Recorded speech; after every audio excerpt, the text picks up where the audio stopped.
Hello again, Gills fans. Welcome back to the latest episode of Gills in the Blood TV. It is Sunday, which means, of course, it is match day review time. And after everything that's happened, Rhys, it feels like it's been ages since we've sat here and spoken about a Gills win. It was 3 without a win, which led to the news in the week, and I'm sure we'll gloss over that quickly before we get into the nitty-gritty of the win. But yeah, 2-1 victory on Saturday over Graham Alexander's MK Dons, which sent the Gills back up into the automatic promotion places. Been a funny couple of days, hasn't it? It has been a funny couple of days, actually. It's been probably the most turbulent week we've had for a while as a Gillingham supporter. It's just, I mean, it's taken over social media. It's taken over our minds as Gillingham fans. But I have to say, if we look at the whole week as an entirety, it's been quite a nice conclusion in that sense. Yeah, because if we go all the way back to Mansfield, we felt a little bit robbed. After we played very well for 35 minutes and the game could have been very different. We then went to Crewe and it was a similar story of the last few weeks, created and missed loads of chances, conceded a soft opener and lost the football match. We then had the news Thursday, which, and I've said on numerous platforms, I don't think anyone expected, regardless of whether we was Harris in or Harris out. It seemed a bit early, I think. I think even the Harris outers were saying they didn't expect it to come that quick into the season. So we've not had a chance to chat properly. What was your take on it, and how did you find out about it? Because obviously you'd have been at work, like most of us, when the statement come out, the dreaded football in front of the Raynham corner flag picture that said that Neil had been relieved of his duties. For context, I was teaching year 10s. So they just got left to it for a little while. Pretty much. Yeah, pretty much. No, it's funny because I work with a Doncaster Rovers fan, and I went to Star from after he was sitting in there, and I turned to him. I went, Gillingham just sat Neil Harris, our manager, and he laughed at me. He couldn't stop laughing. He went, "Yeah, pull the other one, mate. Pull the other one." I'm like, "No, really?" And he's like, "Are you sure? Are you sure that's not like? Are you sure that's not a con or something? You've read something bogus?" I was like, "No," and I showed him the club statement, and even for him, he was like, "Wow, that's a huge surprise." And for me as well, like it in a sort of an unprofessional sense, it took over my afternoon essentially. That was the thing, isn't it? It was difficult to concentrate on doing the stuff that we should have been doing. Yeah, which we still managed to do. If there are any employers watching, of course. But yeah, I'd had a couple of messages come through on WhatsApp and Twitter. Have you heard Neil Harris is being sacked? And I, like you, I was just like, absolutely no chance. I've not heard anything. There's no way this is happening. And then literally half hour later, the statement was out and everyone was a bit taken aback, I think. And yeah, it's probably one of the weirdest ones I've had in the last 10 years. It took some, I'm not even sure if I've still got my head around it now completely, to be honest. No, it's such an odd. I mean, people say that timing's like it really is an odd timing. Like that time during the week, it's we've got a home game coming up. What is it? We'd not won in 3 games. Like, is that now the criteria? Like, but could have won all 3 if we'd taken our chances. Yeah. And the referee hadn't played a part potentially in one. But we said a couple of weeks ago, didn't we? If your uncle had boobs, he'd be your auntie. So. No, exactly right. No, it's a good point. But it was an absolute. It was a really just a crazy moment. And the thing is, I because of the timing of it, I was almost under the impression that the next day there would be someone in place and literally be that swift. That was what I was kind of expecting, because by the nature of doing it at this time on a Thursday afternoon, you think, oh, I've got someone ready for Friday to come in for Saturday. You have to almost, but that hasn't seemed to have been the case at the moment. And yeah, I mean, I like yourself haven't managed to get my head around the whole situation, and I wonder if it ever be told exactly the whole the premise of the whole thing. I don't know, but because I actually was quite vocal with asking for a statement on social media from Brad, purely because of the timing and the fact that we were still 8th in the league. It's not like we were bottom 3 or 4 and it was an obvious sacking. Yeah. So is it? And then there was the other thing on top of that of the new direction. A head coach. Neil came in as a manager. So is there a restructuring of the coaching? Kenny Jackett, Andy Hessenthaler. For me, there was a lot of questions that needed to be answered. The programme, for me, was just a generic type of, it was a tough decision. Neil's a top bloke, but we need to win football matches. So we're not any more in the know than I'd hoped. But it was probably good and almost cathartic to have Saturday afternoon come round quite quickly, because we do have to move on and we do have to concentrate on the football. And I've written down, aside from the first 15 minutes, brackets, hangover, question mark, because that's what it looked like. And the last 15 minutes, which we'll talk about in more detail, I thought Keith Millan and the players got pretty much everything else correct. It was a very decent performance. It was, yeah, like you say, apart from the beginnings and the endings, the main course was tasty. It was almost like the starter went back, the steak was really good, and we were too full up to have pudding. Yeah, and the players looked like they'd probably eaten too much steak last 15 minutes. But all jokes aside, they'd worked so hard, hadn't they, to get themselves into a good position. My only concern was what we'll talk about later on in the piece. But team news came in at 2 o'clock, and obviously we was all sat there wondering, because it was Keith Millan now picking the 11. I think it's fair to say that there were a few surprises, and luckily Keith has cleared them up since in his press conference after the game. So there were injuries to both Williams and George Lapsley, none long term. That's what Keith is saying as well. We then got the problems of 2 more going off with niggles in the game. Yeah. But the 11 in full was Jake Turner in goal, and the same back 4 of Shea Alexander, Connor Masterson, Shad Ogie and Scott Malone, who was captain again. Was then a new central midfield pairing of Ethan Coleman and Dom Jeffries. And then it was Connor Mahoney, Jaden Clark from the side, and Tom Nichols supporting Ashley Naderson, almost doing that floating role where he can play as a 10 or he can play as a 9. So a 4, 4.5, 1.5 formation. If you know, that's just very football hipster. I might have just created something there. MK Dons were slightly more traditional. It was a 3-4-1-2. It was McGillivray in goal, O'Hora, Stewart and Harvey at the back. No Jack Tucker. He had to make do with a place on the bench. Wing-backs were Norman and Tomlinson, and then it was Williams and Gilby. Payne just in front in that orthodox 10 role, and a front 2 of Dennis and Issa. We've mentioned it already. Without really being under the cosh first 15 minutes, we just looked like we didn't settle. We just looked like there was a need for something to happen to almost click us into gear, whether that was a big tackle, a block, a poor refereeing decision to get the crowd up, because it all felt a little bit going through the motions first 15 minutes, and like we were still affected by the news that the players had all got on Thursday morning. Yeah, it's interesting. I think the first 15 minutes, on the majority, it felt like a game of individuals. And then, like you say, it needed something to happen for there to be a moment where everyone goes, "Oh no, we still are as one. Let's move forward." And I think the first 15 minutes kind of epitomised that. With everyone was just sort of trying to find their own individual feet first before we can have the collective. It kind of felt a little bit like that. MK Dons were kind of making an advantage of that in the first 15 minutes.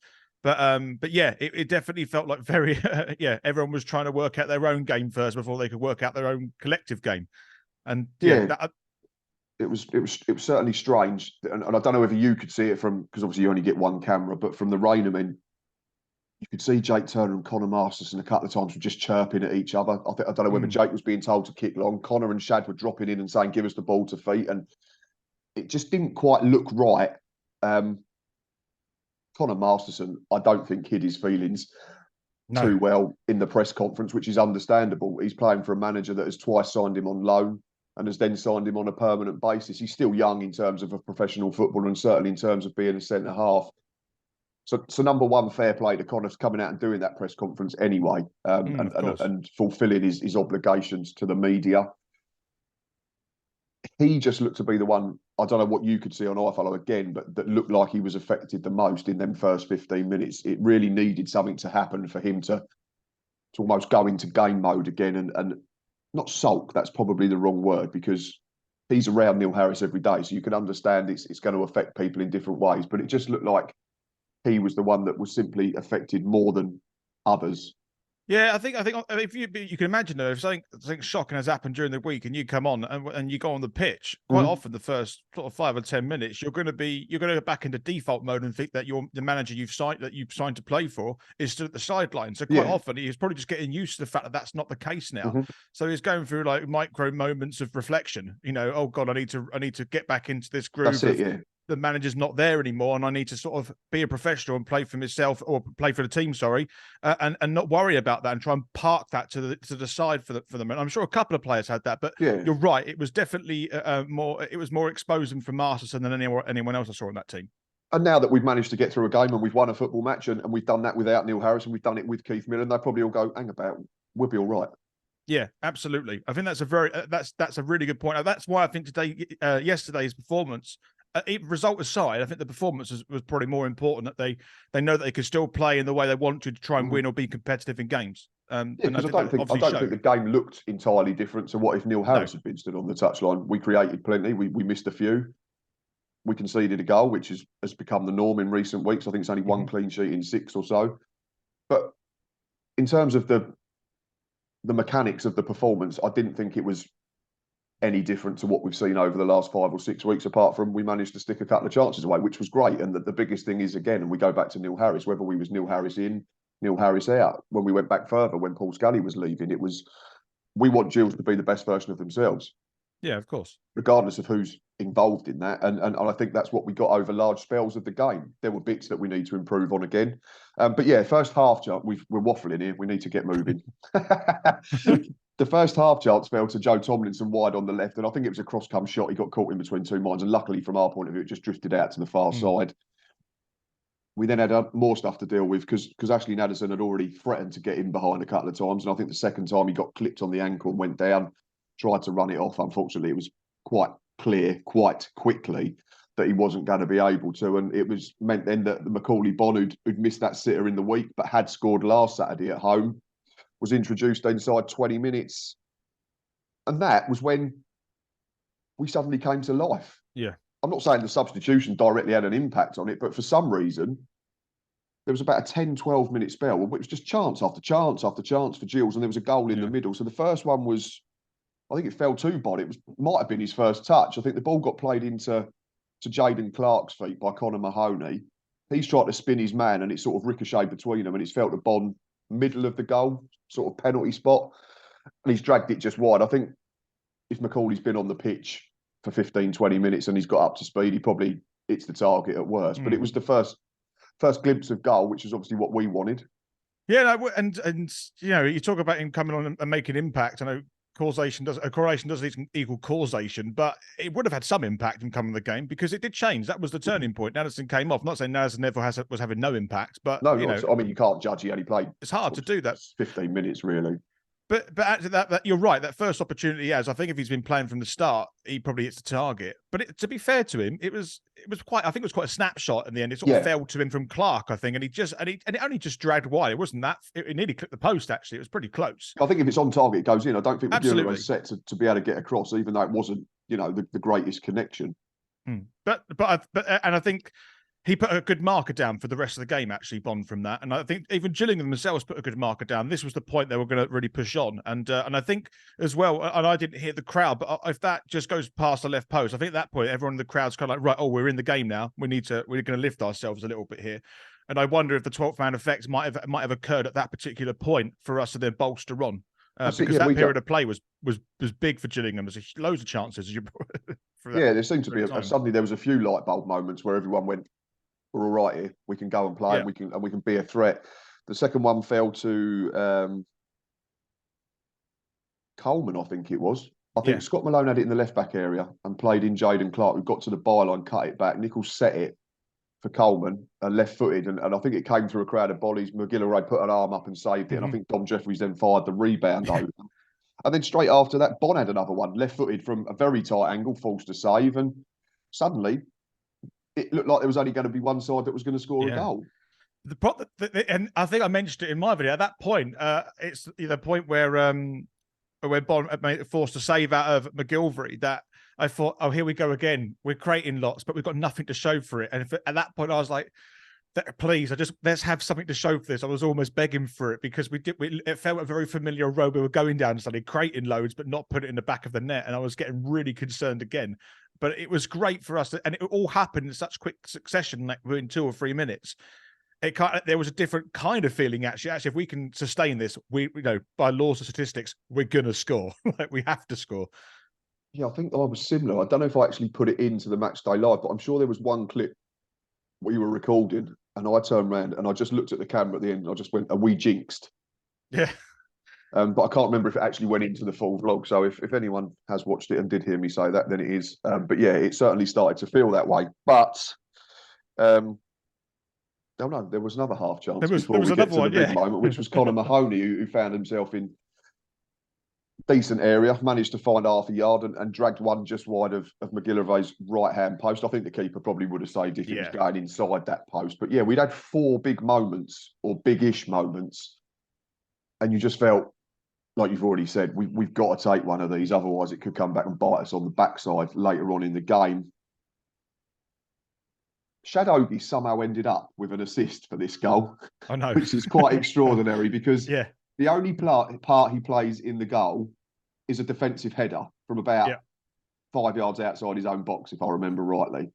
It bounces. Anthony Stewart decides to try and let it go over his head for some reason, which is something you're taught not to do as a kid if you're a centre-half. Take it out of the sky. He then gets caught on the half-turn, tries to control it, misses it. Macaulay Bond, very alert, so we've got to give Macca some credit here. Manages to get a toe on it, and then it's a foot race. And the good thing that we had was that Macca's the wrong side of the defender. So if he's brought down, it's free kick or a penalty and a red card because there's no one getting across to cover. And suddenly he's eye to eye with McGillivray. And in the ground, I think there was that moment where you're sort of breathing in, just waiting. And I'm thinking, he's going to take too long? And then he slots it under the keeper very calmly. And that's why he's paid to score goals. And I'm not paid to sit here and talk about Macaulay Bond scoring goals. Very good finish. And I think you could see the release in emotion because it was a very, not exuberant celebration, but there was a big sort of jump and fist bump towards the Medway stand. He pointed up, maybe he's got family up there as well, because he'd have been frustrated Tuesday. Yeah, of course. He'd have been frustrated at Doncaster, and he knows that he should have had more than one goal up to kick off yesterday afternoon. In fact, he probably should have. I think I've said on 3 occasions this season he could have had a hat-trick. Absolutely. But he's doing a lot right. And this, again, and I don't want to moan, this is what frustrates me with a lot of fans. They just look at it. And I know scorers are judged on goals, but he's doing so much more than just being a goal scorer at the moment. So I find it really annoying when people say he's rubbish and he shouldn't be playing just because he's missed a couple of chances. He's not missing them on purpose. And I will keep beating the drum that he is our most natural striker in terms of being in the penalty area. And he showed that yesterday afternoon. He did, and I have to say, his finish, it looked like a finish of someone who's trying really hard to score. It wasn't the smoothest of finishes. I mean, obviously the quality shone through because it went in the back of the net and he took it really well. But you can kind of imagine someone who's really seems to be under pressure, not scoring goals, very easily missing that or making it very easy for the keeper to save. He didn't do any of that, and he made it, and he put it in the back of the net. And I was so happy that he put it in the back of the net as well, because he came on as a sub, and I wonder if there were a few people turning their nose up, our Bond's back on again. I don't agree with that sentiment either. I think actually he's making a huge impact to the game off the ball, and I think he's quite a nuisance for defenders to deal with. Actually, if you watch how he plays, he's causing a lot of problems for defense. It's making it tricky for defenders to play against us, actually. But it was great that he managed to find the goal yesterday, and he was alert to everything and won the foot race, put in the back of the net. And there's nothing more you can say apart from that was brilliant. It's what you're paying him to do. Exactly, yeah, exactly. And I think it was probably that old problem of having too much time. Yeah. If you look at his goal against Mansfield last weekend, he gets fizzed in and he just has to hit it instinctively and does it brilliantly. And then he had another chance that he did the same, that unfortunately the Mansfield keeper managed to tip over the bar. But we spoke, didn't we, of Keylor Dunn with Clive last week, the Mansfield fan, who said that he's missed a couple of chances this season where he's got too much time, and you end up, your brain starts going, do I clip it over him? Do I go round him? Do I slot it under him? And you end up doing something in between a lot of the time. But yeah, really pleased for Macca, really gutted for Ashley Nadesan as well. You can see how disappointed he was as well, because it looked like a game that was made for him, because I think MK Dons were leaving a lot of space in behind. We then hit the post as well, shortly afterwards. And again, it was some really good play from us as well. And it was Bon, again, who drifted into a wide area. And having Tom Nichols, who can play as a centre forward, meant that Bond was able to move into different areas, which is probably something he's not able to do as much if he's playing with an orthodox attacking midfielder like a George Lapsley. But he managed to find himself wide left, played the ball into, I think it was straight into Coleman this time, and Coleman set himself, and it was I didn't realise at the time, I thought it had just drifted wide or the keeper had got a touch. I didn't realise it had hit the base of the post. It's such a good hit, same as Crew Tuesday night. He's another one. He's probably thinking he's run over a black cat or something at least 15 times in the last couple of weeks, because it's just not going in for Ethan. And I've written down, Rhys, all of this happened in a 10-minute spell from 21 to 31 minutes. The game could have been done. Could have been 3-4-0 up. Yeah. So when I made my video yesterday, that actually that period of time, I could have almost put the whole slot in as a highlight, because it was that was fast making. It all happened in that period, and on Ethan Coleman as well. Also, the other one, he missed a header at Crewe as well. Literally was like that was and that's crotched it away from going in. It was unbelievable. He must be really disappointed he's not managed to find the back of the net. But again, but also what's really promising is showing that he has something in his locker that he can give in terms of goal scoring. Like he can produce something, and it will happen at some point. And I'm hopefully it's going to be a 25-yard rocket. But I think you do get the feeling it will be something like that with Ethan. Yeah. I don't think it's going to be a tap in where he's found himself in the 6-yard box, unless it's from a set play. It looks like, for me, I think when he scores, it might be a goal of the season contender. Quite potentially, absolutely. And I've got a hunch it's going to happen at some point, because it nearly happened yesterday. And actually, when he initially took the shot, I was unsure if it hit the post or the keeper saved it. It took me the replay to find out he clipped the post again in successive games. Yeah. He'll find the back of the net, I'm sure of it. Absolutely, but it's great that we're getting, because he's predominantly a defensive midfielder. But I think if you pair him with someone like Dom Jeffries, who's equally athletic and get about the pitch really well, and that's meant with the least disrespect to Sean Williams, but Sean Williams can't do that for 90 minutes, whereas Dom and Ethan probably can at different stages of their career. It means that then, instead of having 2 6s, you can have almost 2 8s that can do essentially the old school box-to-box midfielder like, I don't know, Paul Ince and Roy Keane used to do. We never had holding midfielders back in the 90s or the 80s. You played 2 wingers, 2 strikers, and 2 midfielders that were meant to do both sides of the game. And you've almost got that with Ethan and Dom. I also think they complemented themselves really well yesterday. It felt kind of natural, those 2 players being there. It was nice to see Jeffries in a more central role as well, and I think it suited him quite nicely. And with the support from Coleman, I thought their chemistry was great. It was really good to see them working well together. And I quite like those 2 as a pairing in the centre. I think it was something nice to see. Yeah, it was on the eye. I liked it, and that's what we predominantly bought Dom Jeffries to be, wasn't it? And then exactly, he made his debut at Wimbledon as a centre midfielder, and then I think people have almost pigeonholed him as a wide player now. But that was out of necessity, second half of last season, because we had to play 4-4-2 at times, and Dom was the most athletic, so probably the most suited to that role with Alex McDonald. But you wouldn't say either are orthodox wingers in the Conor Mahoney sense of the term. So I think Dom's a real option in the middle of the park. I really do. Go on. No, I was just going to amplify what you said, and I just say I hope as we see Dom Jeffries more in that role moving forward, because I thought it was really good yesterday. It was nice to see him in his more natural position. That was all. Yeah, it was. Yeah, and especially considering that's probably the first time they played in there as a pairing. I didn't think they did anything really wrong. There's a couple of misplaced passes here and there, and they picked the wrong option. But who doesn't at League 2 level? Exactly. The trouble we had was we created all these chances. We've scored one, which is great. We're 1-0 up, but we're only 1-0 up. So there's always the case of, someone whacks one in from 30 yards, or a defender has a moment like Anthony Stewart had for Bonn, that suddenly 1-0 can become 1-1, and you're back to square one again. And we were nearly back to square one. Jack Payne free kick gets played in. I think it's Mo Issa gets in front of his centre half. It's a good header. Jake Turner makes a brilliant save. Anthony Stewart thinks he's redeemed himself and heads it in for about 2 or 3 yards. But luckily, the flag was up straight away, and I actually caught that piece of action. He's definitely offside. It's 100% the correct call, and there was no complaints from him, really, to be fair. But that was the warning that the game was far from done, as much as we'd been dominating for a good 15, 20 minutes. Absolutely, and for those who've watched my video, my best ever piece of commentary happened in that moment. Is when I say, and I quote, "If Jake Turner doesn't save that, it goes in."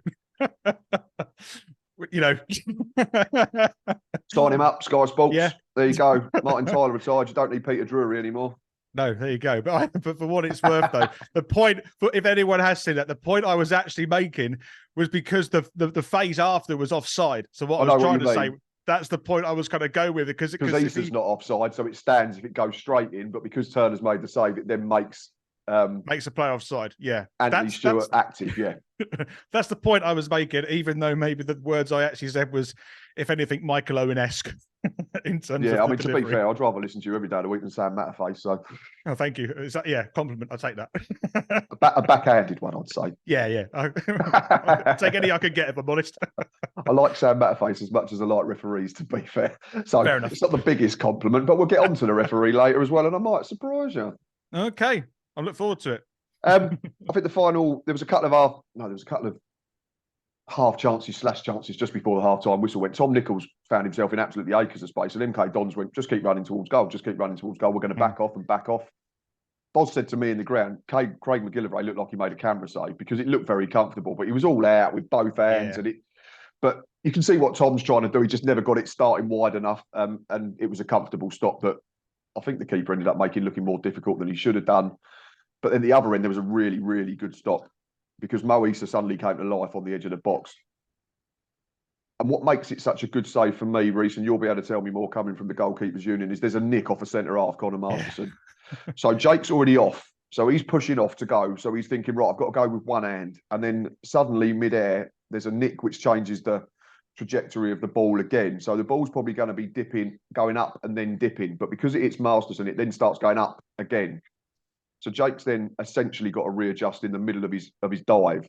And he makes a really, really good save to get a hand out and push it away. But I think it went for a corner that we defended, and then the half-time whistle went. But big moment again from Jake Turner, and he's been coming up with them consistently this season. Absolutely. I've got to say, any shot that's deflected and when you've already committed to making a save is if a goalkeeper can touch the ball after that, really, it's a massive success. One of the trainings I used to do when I used to play as a goalkeeper, you used to get someone to take shots and goal with traffic cones in the box because they would clip, and you have to try and react to any deflection that comes. But there is an element where you really you can't really train for anything like that. It all comes from instinctive behavior. And it goes to show that Turner has that, and he's been able to react extremely quickly to a change of play and make that save. And it's brilliant. And as from a goalkeepers union perspective, I commend it. Yeah, it was a very good stop. I didn't have to be a member of the goalkeepers union to see how good it was, but just wanted to get more of the mechanics of it from you. And and then the halftime whistle went, and we all sort of was able to sit and reflect on what had been a decent half hour after that lethargic start that we can understand more than usual, I think is the best way to term it. Second half, MK Dons come out. They made 2 attacking changes at the break, very attacking changes. So that was very bold and very brave from Graham Alexander. Jonathan Lecco and Ellis Harrison were both introduced. They sacrificed, I think, Joe Tomlinson, the left wing back, and Jack Payne, I think it was, the number 10. Yeah. So I couldn't really work. I was trying to work out if they got to a back 4. I think they retained the back 3 and had a bit of a shuffle around, but it was a very high top 3 that you'd essentially say we're not going to do too much in terms of defensive work. So it was up to them other 7. And then they was just going to say, right, Harrison, Issa, Lecco, go and try and cause damage in the opposition third. But it didn't really happen straight away. We had the first chance of the second half, and it was Macaulay Bonne again from a Mahoney corner. And he was on the money pretty much all day again, Connor. I think there was probably 1 or 2 that were slightly off target. Bonne again does absolutely everything you want to do as a centre forward. He gets half a yard on his centre half and ghosts in front of him. He can do no more than just try and get some contact on it. Unfortunately, gets a little bit too much and it drifts over the top of the bar. But it was another half chance. And then we were 2-0 up. 2 goals, Gills fans. Just in case anyone's turning off and thinking that YouTube is broken. It's absolutely shocking from an MK Dons point of view again. Horrific. Because they try to overplay on the halfway line. Tom Nichols is always alert to stuff like that, I think, and he pinches possession. And I mean this in the best way. The only disappointment from me was that Tom Nichols didn't score it. Right. And I don't mean that I'm not happy for Scott Millan, because I love this celebration. I love the celebrations as a whole. It's one of the few goals where I just filmed the celebration. I didn't go to me and Boz and start talking to the camera straight away. I just wanted to watch that togetherness amongst not only the group of players, but the group of players and the people that had run to the front of the Rainham. And I think that was probably another light bulb moment where we went, again, we're going to be okay here. But what I mean is, Tom's a striker. He's only got 1 this season in the Cup. He's got 3 assists now, obviously. But I just think he deserves massive credit there, because he could have been selfish and gone, I'm going to take this on. I'm going to try and go round the keeper. And I'm not denying that he'd have probably slotted it home or gone round him and put it in the back of the net. But to have the awareness to make sure that Scott Malone is onside and essentially cannot miss once you give him the ball, I thought was absolutely brilliant from Tom Nichols. It was brilliant. It is Tom Nichols' goal, really, isn't it? It's a technicality that it's Malone that's on the score sheet, but it is Tom Nichols' goal. And it's just great awareness right from the beginning. I think it's Stewart that loses the ball at the back for MK Dons. Yeah. And it is poor defending. but but usually in those situations, some attackers might not be aware enough to be able to nick that. But as you said, Tom Nichols is definitely aware of those kind of things that could happen. And as soon as he nicks it, you've got two other Gills players running to the left side of him, one of them which is Scott Millan. And you're right, Nichols, I think a lot of strikers will want to take it themselves. I mean, we'll talk about another one later that was 1-on-1 who did take it himself, but he didn't. Very unselfish, and then had the And Scott Malone's run, I thought he'd run too quickly. I thought he was offside to begin with, but actually the awareness to make that perfect pass to make it 100% cert goal.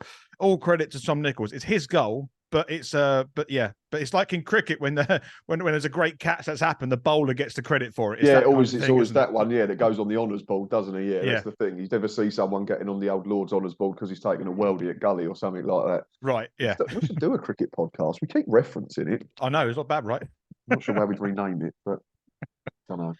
Wickets in the blood. I don't know. No. Doesn't work really, does it? No. Yeah, maybe not.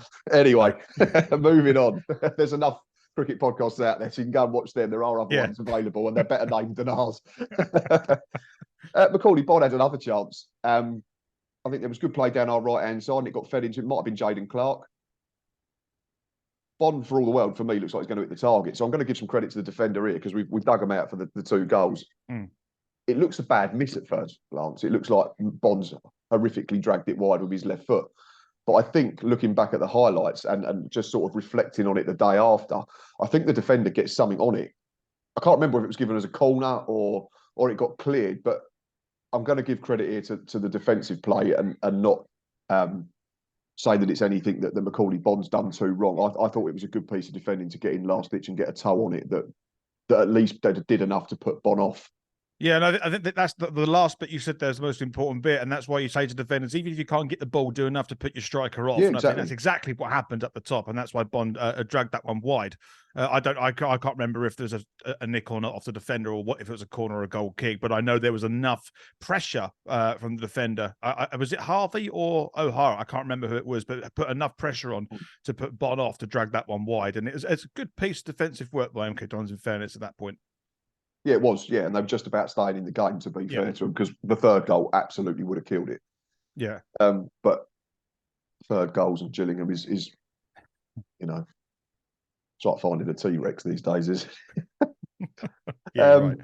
The game finally then had something of a quiet period, and I think we've said this every week now for about 5 Saturdays, that these games have been fast-paced, frenetic. I'm not saying it was frenetic stuff. I thought a lot of what we'd done was very controlled and very good, but there was always something to watch, is what I'm saying. There was always something to keep your eye on. You could never think, you didn't want to have to run to the toilet, or you didn't want to bend down to pick up the bottle of drink because you was always scared you was going to miss something. That's what I mean in terms of yesterday's game. But there was like a 10-minute period, 60 to 70 minutes, where it just sort of dropped off. We looked very comfortable, I think, was the biggest thing, which was great, because you're sitting here and you're thinking, we could see out the last 10, 15 minutes here, plus injury time, and have a nice sort of stress-free end to the game. No. We made a couple more substitutions. Yeah. Tom Nichols and Jaden Clark came off. I think Jaden had picked up a knock, so that was pretty much in full, so we can understand that. And they were replaced by the two Maxes, Ema and Clark. So if I've got this right, we went to a 5-4-1 at that point with about 15, 20 minutes to play. So it was Jake in goal.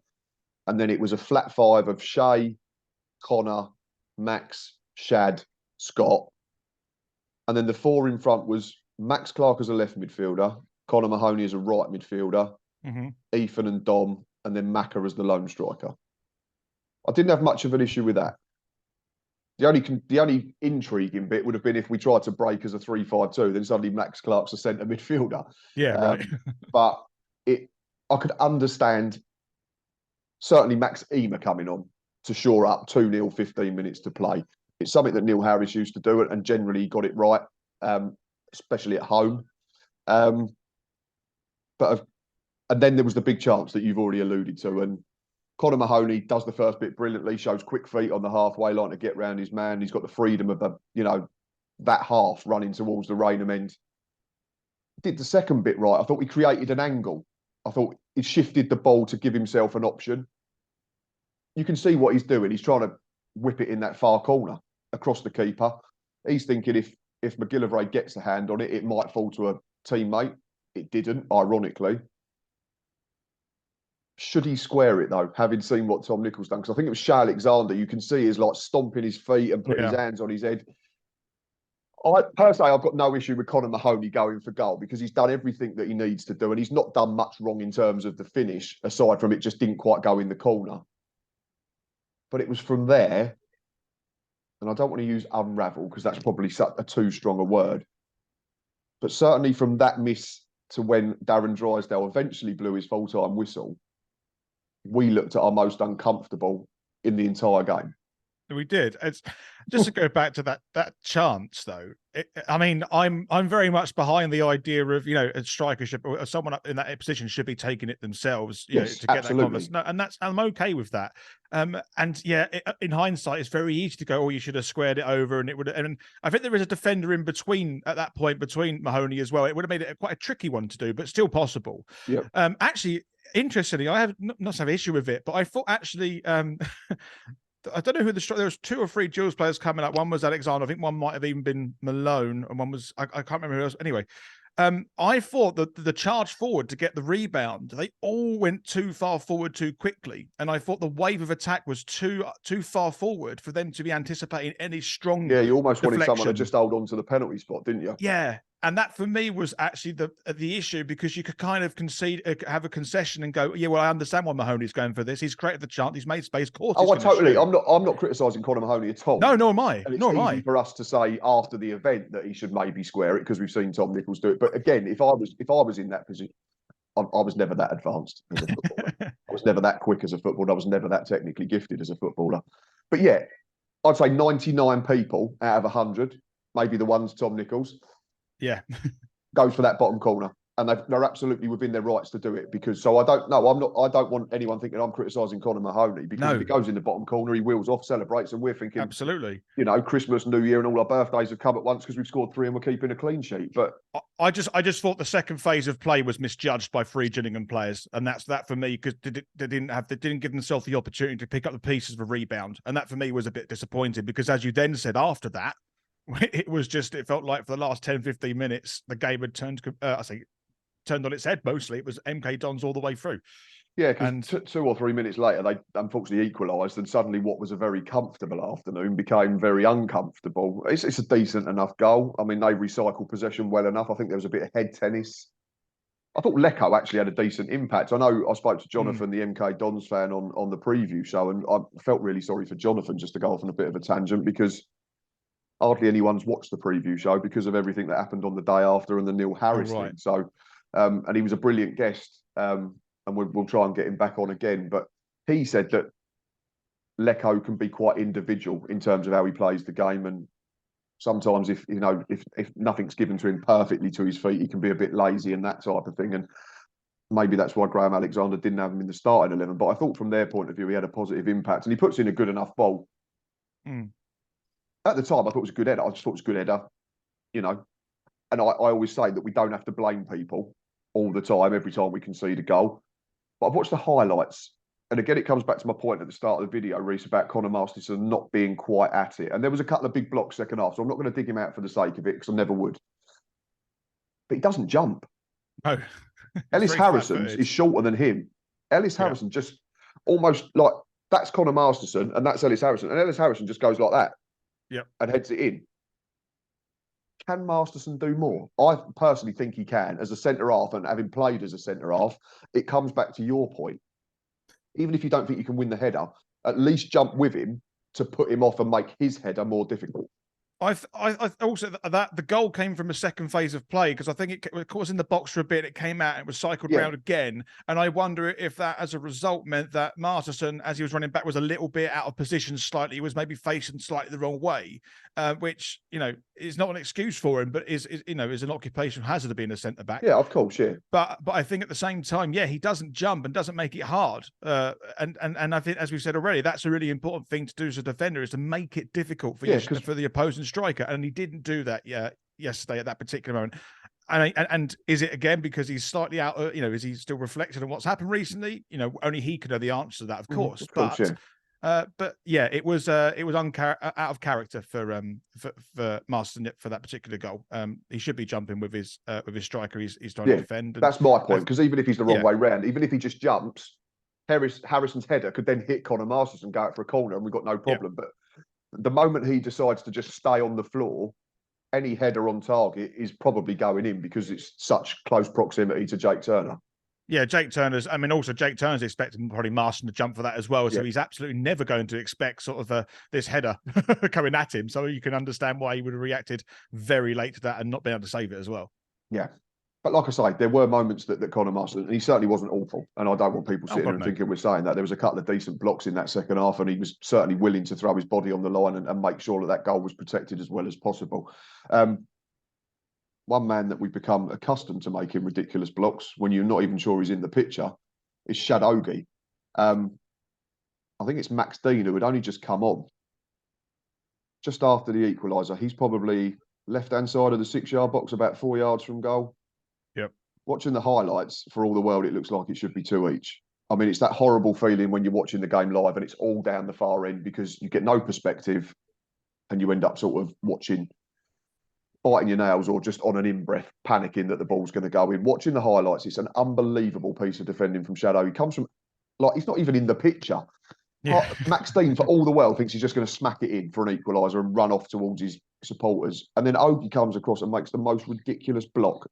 But it's not the first time that Shadow's done it this season. We've seen him do diving header blocks. We've seen him take one full in the face in a home game.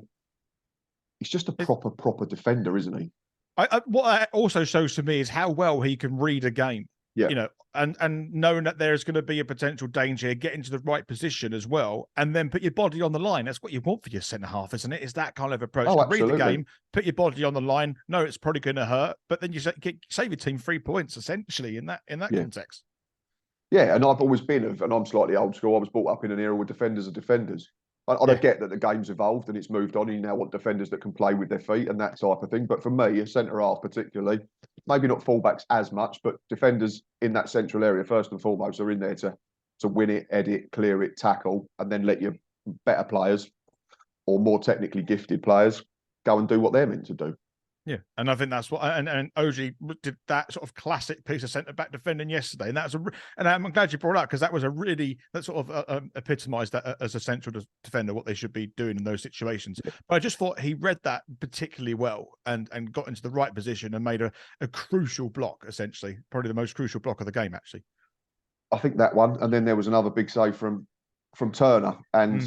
We talk about Ethan Coleman thinking he's probably run over a black cat. Max Dean was probably starting to think similar at this point, because again, it's Lecco who does well on the right-hand side, and it's a different type of cross than it was for the goal. He clips one into feet.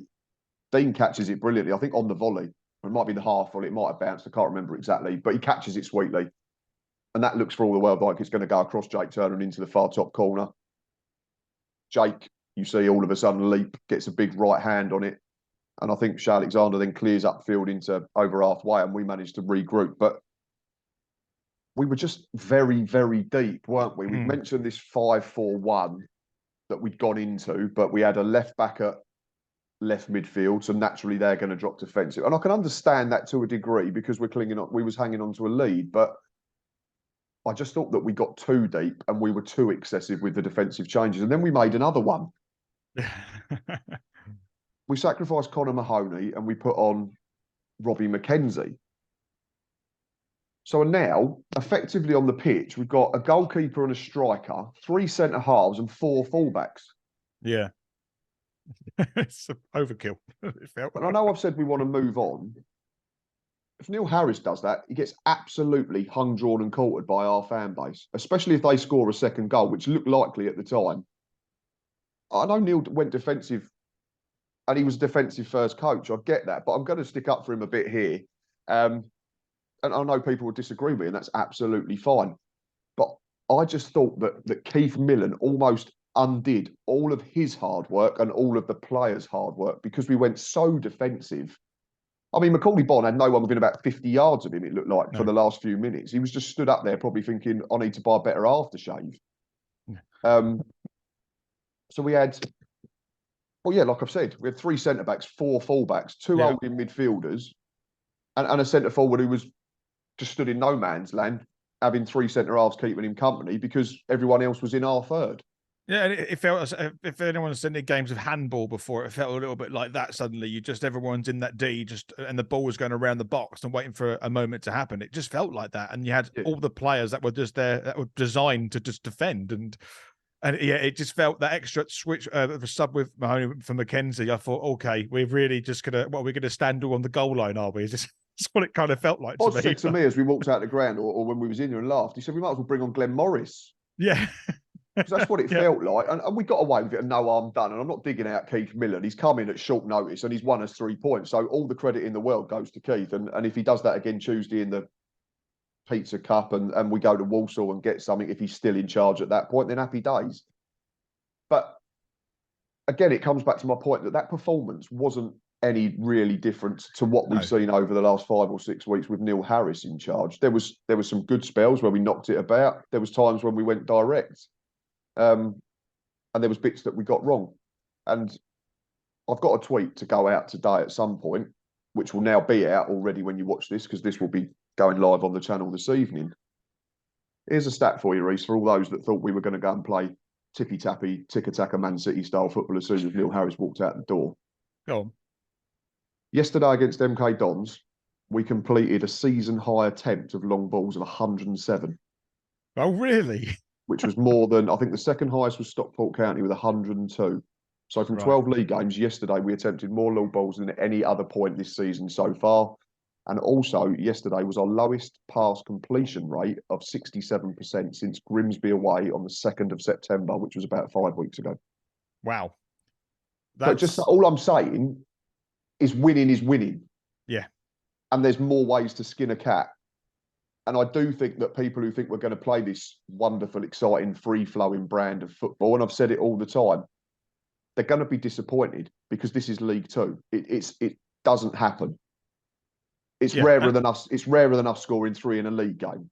And I asked, and a lot of people will say, well, I want to be entertained at a football match. The result is also important, but I want to be entertained. Well, I would ask those people, did you enjoy the game yesterday? Because because of the stat you just said, it goes against. And this is my point, because everyone's come out of that game yesterday, and I've seen that was the best performance of the season. That was brilliant. There was loads of free-flowing football. There was some of that. And at points, we were very, very good. I'd point to Morecambe and say that was the best performance of the season because we created, I think we had pretty much the same amount of shots on target, but we limited them to less. But we gave up 27 shots on our goal against MK Dons. Yeah. So there were bits of it that need to be tweaked and tightened up on.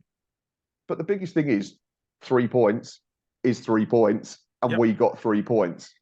And that's it. And it's funny because the result can absolutely put a like a spin on how you thought the game was. Yeah, but absolutely, it changes your perspective of the game. If we lose that 3-2, everyone suddenly goes, oh, then it's a bigger thing that Keith Millan's brought on all these defensive players. Yep. If we win 3-0, maybe I'd be more inclined to go, yes, that's the season's best performance because we've scored 3 in a game.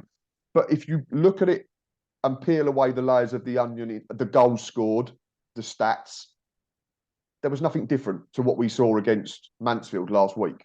Nope. Mansfield had their spell, we had our spell. We couldn't find our second goal. That was the only difference for me.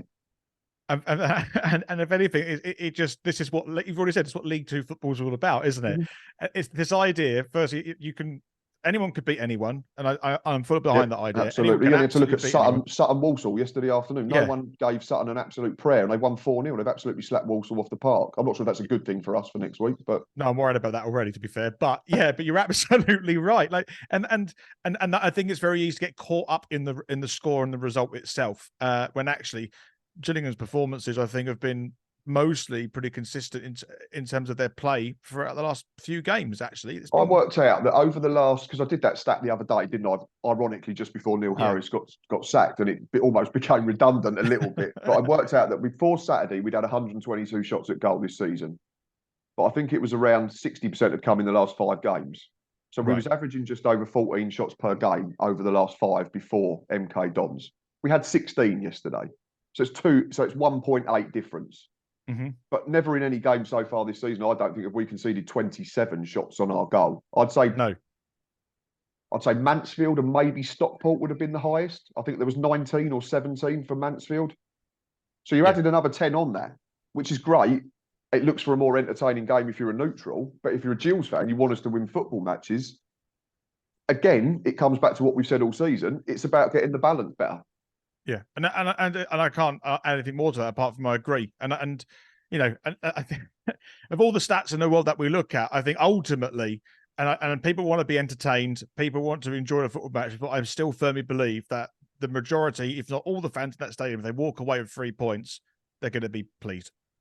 3 points gets you promoted, doesn't it? Not playing 600 passes. No, exactly. And MK Dons fans could probably tell us more about that, to be honest. Right. Anyway, we went off on a bit of a tangent. There was a late red card, Daniel Harvey, no complaints. He'd already been booked. He then pulled Shea Alexander down on the byline. He knew his fate straight away, didn't even question it, just started jogging towards the tunnel. No, of course. And then the full-time whistle went, I think. And yeah, I think there was a mixture of relief that, again, it comes back to the point that we're going to be okay. There's happiness that we won 3 points, because that's what we all watch football and go to football matches for, is to see our team win. We're happy because it's taken us into the top 3. I think Scott Malone's fist bumps were maybe just in homage to his former manager a little bit, which was great to see, which was nice. But it just created that feel good atmosphere again, didn't it? And again, it brought us, I think it felt that togetherness, which is what we need more than ever at the moment, because it has been a tricky few weeks, or tricky 2 weeks. 3 games without a win until Saturday afternoon. So a couple of points I want to ask you. I want to talk to you about MK Dons, and unfortunately we've got no MK Dons fan today. Like I said, I can't remember if I said at the top of the show, but unfortunately with all the stuff that was going on with Neil, it sort of slipped my mind to try and get hold of someone to come on and join us this morning. They're a curious outfit for me, MK Dons, and I mentioned this to Jonathan on the preview show. Graham Alexander's not an MK Dons appointment for me in terms of how he plays the game. MK Dons, through the last 10 years, when Carl Robinson was there, and I think Liam Manning, didn't he, before he got sacked after the relegation, renowned for getting the ball down, playing nice football that we've said, 500, 600 passes, playing through the lines, very rarely going direct, scoring nice goals. That's not how Graham Alexander generally sets his teams up. He's very robust. I think he likes to play with a focal point, and then he'll play from the final third. Maybe like Neil Harris did a little bit, and like Steve Evans certainly did when he was in charge of us. For me, yesterday, they almost got caught between a rock and a hard place, because it looked like there were still elements of the old MK Dons in that they were trying to play, but they didn't have players who could do it. Anthony Stewart being a prime example, because he's messed up for 2 goals. Yep. First one, if he just heads it clear or clears it into the stand, they've got no problem. And the second one, just give it back to your keeper, or again, just clear your lines. For me, they looked more of a threat when they went to a more Graham Alexander approach, and that was got it into the final third quickly and played it from there. Got balls into the box, got fair size centre forwards in Issa and Harrison into the 6-yard area, and that's when they became a threat. What do you make of MK? I know it's one game, but I suppose my biggest question is they're massively underachieving, aren't they, for the players that they've got at their disposal? They're 16th in the league now. I know. They haven't won since August. Is it that long as well? Wow. I just thought that they looked in sort of like midfield in their own half. When they had possession, they looked a little bit shaky and lack a little bit of confidence of knowing what to do. But when the ball was in the Gills half and they had possession, they looked a lot more fluid with it. They were more threatening and more sure of themselves in the final third than they were anywhere else on the pitch. Yeah, and that's what I felt. Yeah, and it's interesting because actually you talk about MK Dons teams beforehand, and then they came to Gillingham once and beat them 3-2. I think they went 2-0 down as well. But they had, like I say, 600 or so passes, but we still managed to we turned them over. That was the big thing that night, wasn't it? They opened the scoring inside 5 minutes, and it was 57 passes for the opening goal, I think, and then we went 2-1 up, they called it back, and then I think we scored a late winner. Yeah, so again, it comes back to my point earlier of there's different ways to score goals, and there's different ways to ultimately win football matches. But for me, at the moment, they just look like they don't have a proper identity. That was my impression after 90 minutes. That was me. So that was one thing I picked up yesterday. It wasn't the MK Dons team I was expecting, and I know managers change and approaches change, but ultimately, I think the system that MK Dons wants to implement in terms of footballing style was not as apparent yesterday as I've seen previously. And like I say, they were good in the final third. They were kind of creating stuff when they were in those positions, but they just looked very inconsistent in the centre of the park or in their own defence when they had the ball. And ultimately, that's where 2 of our goals came from. I've got to say one thing I do. So I thought their captain Gilby, it was quite a silent player yesterday, but I thought he was having some impact in midfield. But he was struggling to get, he was struggling in that midfield position to get things going. He was the one trying to be instrumental in many of the movements that MK Dons are doing. But I think, I thought he had a decent game, but as soon as they had the ball in the possession in the centre of park or in their own half, I thought that's where they looked their most unsure. But when they got it up at the top end, they were causing us problems and ultimately did nearly equalise. And that's where the threat was going to come from. So that brings me nicely, it's like we do this all the time there, onto my next question. And we've already touched on it slightly, is Keith Millan. He's clearly had to sort this out very last minute. I know there was technically 2 days of training, but I'd say one was probably only a proper day's training, because Thursday, I'd imagine, would have been some type of write-off because the players were probably not in any real state to be able to train properly after the meeting and the information they got in that meeting. I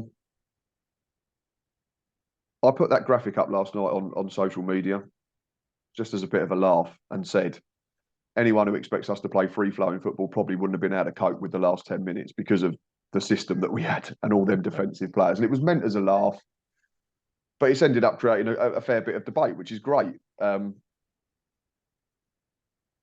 What did you make of Keith Millan's defensive changes yourself? I know we've sort of glossed over it as we've gone through the timeline of the game, but we don't get away with that consistently if we end up with 9 defensive players and a striker and a keeper on the pitch trying to defend a lead, do we? You know what it reminds me of? So I coach the first team football at our school I work at, and it's like if I asked one of the kids, "We've got a lead to defend. What do we do for the last 10 minutes?" I know they're going to say, "Put on more defenders, sir." Yeah. And that's kind of in a very simplistic way is how I describe what happened yesterday. And and he's come out, and to give him some credit, because I've not watched the press conference yesterday afternoon when the match day live was going out. I understand there was plenty of injuries. Obviously, he was shorn of the services of both Williams and George Lapsley. So it meant that we had youngsters on the bench. Predominantly, they were defensive, the senior ones, Mackenzie, Clark, Ema. So he said he's gone with experience, which I understand. But for me, the biggest issue was once we took Mahoney off the last one, and this was my biggest issue with that, we didn't have an outlet. Nope. Bond's not out and out quick, so it's not like you can just clip it over the top of their centre halves and say, run it into the channel. What you need to do with Bond is give it to his chest, give it to his feet, or play it into him, and then he'll get linked players around him. But there would have been no chance of that because the rest were so deep and encamped on the edge of our own box. He watches the B team players all the time, Keith Millan. He knows what they can do. Yeah. So for me, the final change should have been Mahoney off, Sitole on. Yeah. Because at least it would have given us, we could have gone and said, right, go and stand high and wide. We've got an out ball. And we've got someone who can run. And we've got someone who can stretch in behind and turn them round. The moment we went to where we did, it became a training exercise of defence versus attack for me. And we looked, not panicked, but we certainly just kept sinking and sinking and sinking. And then you're into the realms of pinball, where if someone has a shot, there's so many legs and bodies in there. It only takes a wrong deflection, it ends up in the back of your net. And we've ruined 75 minutes of good work. Yep. That was my only constructive criticism of what Keith Millan did Saturday afternoon. As a defender, if your outlets are only reduced to only being able to kick the ball out of touch, then I think you're on for a bit of a rough ride in the last 10 minutes of that game. And then it's just going to keep coming back. It's just going to come back. And you're tired, absolutely. And there's a chance of a tired mistake. We saw Dom Jeffries make a couple of misplaced passes. A couple cleared it. It went straight up rather than out. So, yeah, for me, it just invited far too much pressure, and it made them last few minutes a lot harder than it should have been. We could just blame Conor Mahoney. If you just stuck that one away and it was 3-0, it would have been a lot easier. Yeah, right. Chat. Could do. I think that's a little bit rich, but no, fair enough. I'm sure Conor's not even watching, but if he is, I'm only joking. Conor, I thought you were really good again. But I just want to add to that and just say, yeah, if you haven't got an out ball as a defender, or your only out ball is to hit one striker, then there's nothing from that. You're going to actually, what you do, you amplify the amount of effort you have to put into defend, because the ball's going to keep coming back at you.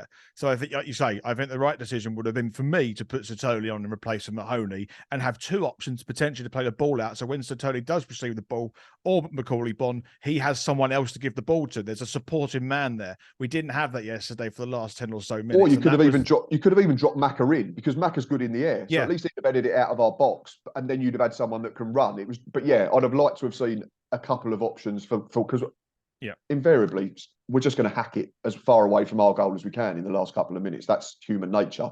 That's nothing to do with players' ability or levels. That's just what any defender would do, trying to defend the lead at any level of football. But the biggest thing was we got over the line. No harm was done, and again, Keith got plenty right. Considering he had severe lack of options in creative areas as well. And I thought, more importantly, in terms of anything that we did well with the ball, without the ball, defensively or offensively, I thought it showed massive character and a fair amount of cojones from all of the players that came onto the pitch, because it had been a rotten couple of days, regardless of what we think of Neil Harris or whether we was in or out. These players see Neil every day. They've got used to his methods. I think one of Neil's biggest strengths was his man management. So they're going to miss that.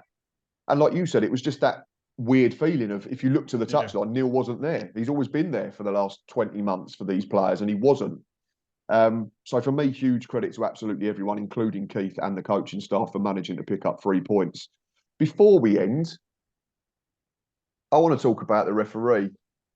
And usually when I say I want to talk about the referee, Rhys's shoulders sag and he thinks I've got to defend another official because Matt's going to slag him up. Absolutely not the case today, because I thought Darren Drysdale was by far the best referee I've seen in a long, long time in a League Two football match. And I've had issues with Darren Drysdale before. We all remember the incident in the Championship game on Sky Sports a couple of years ago where he head-butted the player, and then there was the Neil Harris sending off back end of the relegation season at Portsmouth, which I thought was completely the wrong decision. I thought Darren Drysdale refereed that game absolutely superbly yesterday afternoon. He got all the big decisions right. He let the game flow. And the biggest thing for me, Rhys, was we didn't notice him. And that's all I want with a referee, because it means they're not trying to be centre of attention and they're not ruining my Saturday afternoon. I thought he was awful. And Breeze. Of course you did. It's got a horrible haircut. No, I've got to say, it's funny actually, because I saw his name pop up at the bottom of the screen when iPhone was about to start, and I thought, okay, I know this guy. I did the same when I looked at the programme and I went, I was looking forward to this, and I went to Boss, I went, we've got Drysdale this afternoon. Yeah, but actually, I thought, like you say, I didn't notice. He was first didn't notice him yesterday. I thought he was brilliant, and every decision, every big moment was right. And and that's the fact that you made the point really clear. You didn't notice him, and that's it. The only time I noticed him, and I thought this was brilliant. This was a really good piece of refereeing, and this comes back to this thing about wanting a human element and a common sense element towards officiating. Because I get they have to change the rules all the time, which makes it difficult for officials. Scott Malone scored yesterday. Scott Malone was on a yellow card. Scott Malone automatically ran towards the front of the Raynham end. He's going to have fans grabbing hold of him, trying to give him a hug, high five. We saw with Josh Wright a few seasons ago when he scored the third penalty in that hat-trick, that he ran towards the crowd and ended up under the advertising hoarding and got a yellow card. Drysdale quickly come across to Scott Malone and just went, "You're on a yellow card, son. Just be careful where you're going." He could have allowed that to develop. Scott Malone could have jumped over the top of the brick wall, and then gone yellow card, red card, and we could have been down to 10 men, and then we'd be having a very different conversation. That was the best piece of refereeing I saw from Darren Drysdale yesterday, because it displayed that human element and that common sense element that I think we sometimes miss from our officials. They become too robotic. And like I said, I understand that there's so many rule changes and tweaks that even we don't know what they are. So Christ knows how they try and keep up. Yeah, I like Darren Drysdale. Maybe that is that's the work of a relatively experienced referee at this level. And hopefully, it's someone in the powers that be that's saying just show a human element as well. We might start seeing it more. I'm not going to hold my breath just yet, in the same sense that I'm not going to hold my breath that Gills are suddenly going to become free flowing and score 5, 6, and 7 every other week. But yeah, I thought Darren Drysdale was comfortably the best official I've seen, certainly this season and maybe last season as well. No, I actually, and for what it's worth, I think I agree with you as well. It was the fact that I didn't really think the only time I remembered him was seeing his name at the start of the game. Then I didn't think much of it. I was like, okay, now you've brought it up. Yeah, of course, done a good job. Absolutely. I didn't know about that. I didn't notice the Scott Malone thing you just mentioned when he scored the second goal. But that because it's right. It was literally in front of us because we're there in the ground. Yeah. And I thought it was a brilliant piece of officiating because the easy option would be just to say, oh, he's gone in the crowd. We'll go by the rule. For what it's worth, I think getting booked for taking your shirt off or celebrating with your fans is the most ridiculous rule in football. Yeah. And I've said that for donkeys is how can showing emotion be a yellow card offence? Yeah, I don't know why the rule was in place. There's always this argument that it's. I remember the shirt taking off. People always say, "Oh, it's because it's a sponsorship moment because the sponsor's on the shirt and all that kind of stuff." But I don't think I believe that. No, really, not at all. It's hideous, absolutely hideous rule. But we don't want to change our views on officials today, so I think we're going to end on that high point that Darren Drysdale had a very good game. Gills picked up 3 points. We're back into the top three. It was a very good afternoon. Keith Millan, do please not put me through the ringer like that, like you did yesterday for the final 10 minutes. Thank you, Rhys. Pleasure as always. Really enjoy sitting and having these chats. Again, apologies that we couldn't get an MK Dons fan. That is partly my fault. It's partly Brad Gallinton's fault because he sacked our manager on Thursday. But we still love you, Brad. We will be back middle of the week. There is a midweek game, isn't there? But I'm not going. It's Fratton Park in the Papa John's Trophy, so certainly not travelling down to that. May watch it on iFollow. But we will be back Wednesday evening with a Walsall fan to preview next week's game at the, I'm going to call it the Bescott Stadium. Rhys knows that I have this hideous aversion to sponsored name stadiums, and yeah, we'll be looking forward to that. Don't think I'm travelling up next week, unfortunately, so it will be the first Saturday game that I miss. But I do believe, Rhys, it is an international week, which means I'll be able to watch it live on iFollow. Yeah, I think so. Yeah. Which ironically won't be as cheap as the tickets because Walsall are doing a wonderful deal, which is £5 a ticket and friends. I heard that. That's yeah, funny that. So well, yeah. So fair play to Walsall for that because we did the pay what you think, pay what you can deal, didn't we, against Crawley? And it made for a brilliant afternoon. So yes. Please keep doing all that you do. Thank you if you're watching this far. As always, Gills and Walsall fans, please keep checking out the Gillingham FC shirt collecting Facebook page. Contact Darren Pont for any of these brilliant remakes. They're very reasonably priced. They're very good. I think Rhys is creating a thumbnail for me to do some advertising for Darren. But yes, until later in the week, up the Gills.